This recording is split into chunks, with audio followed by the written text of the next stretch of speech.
Sejak dahulu, manusia telah berbagi dunia dengan spesies lain. Masing-masing memiliki persepsi yang unik tentang realitas dalam hal warna, kecepatan, dan suara. Saat ini berkat teknologi kita bisa sedikit banyak memahami bagaimana dunia kita terdengar oleh hewan. Jadi bagaimana kalau kita mencoba hidup dengan telinga mereka untuk sejenak? Kita mulai dengan sahabat terbaik manusia, anjing. Anjing diketahui merasakan waktu dengan cara yang sangat berbeda dari kita. Perkiraan terdekatnya adalah 1 tahun manusia, sama dengan 7 tahun anjing. Saat kamu memanggil nama mereka, apa yang sebenarnya mereka dengar? Anjing merasakan dunia kita lebih lambat daripada manusia. Hal ini berlaku baik untuk persepsi mereka tentang waktu dan juga suara. Katakanlah kamu memanggil skipper untuk berjalan-jalan.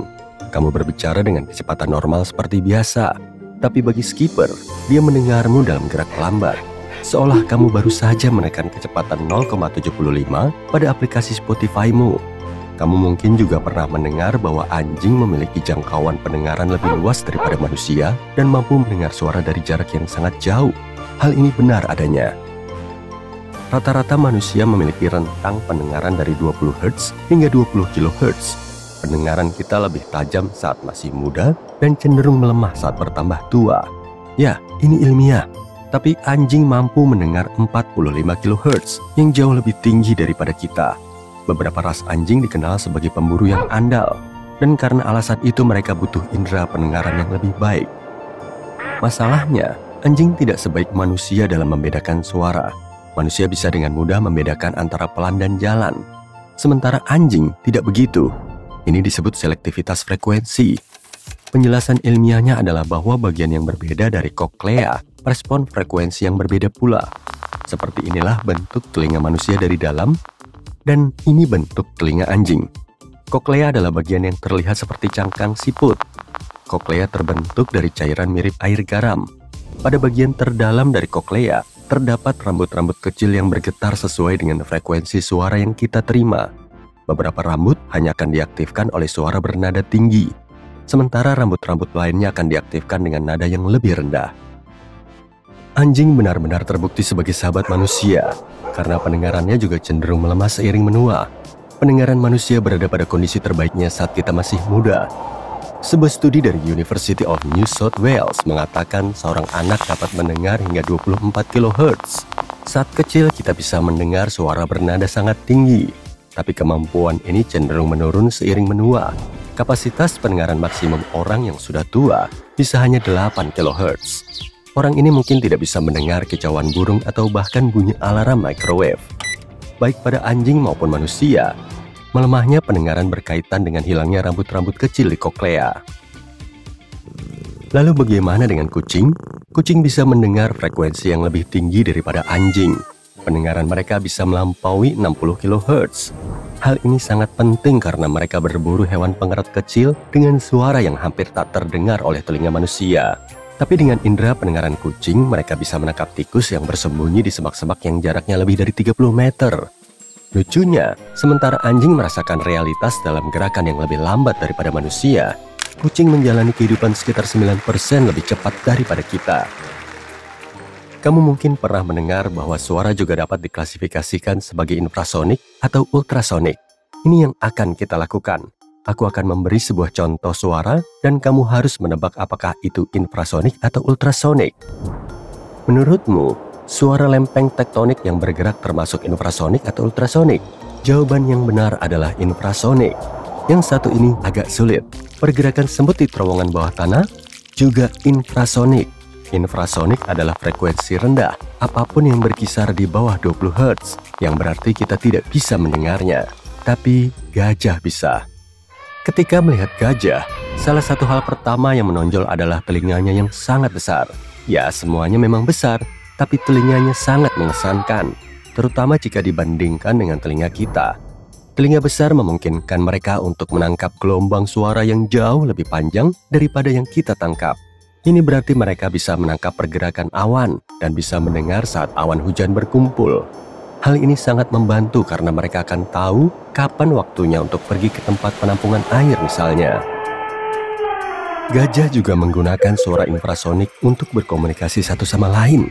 Ini dilakukan dengan menghentakkan kaki mereka ke tanah. Hentakan ini menimbulkan getaran yang kuat namun hampir tak terdengar. Dan karena gajah sangat mengagumkan, mereka bisa menangkap getaran melalui ujung-ujung saraf di kaki dan tulang telinganya. Cara kerjanya seperti telepon di hutan.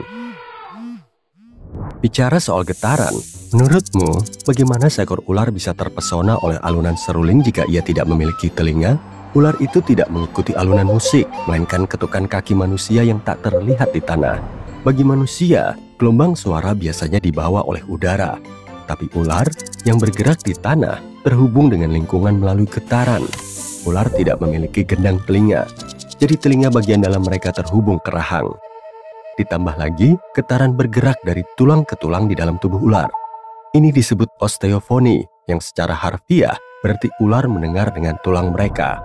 Jika hal ini berlaku pada manusia, gelombang suara bisa membuat bulu kuduk merinding ya.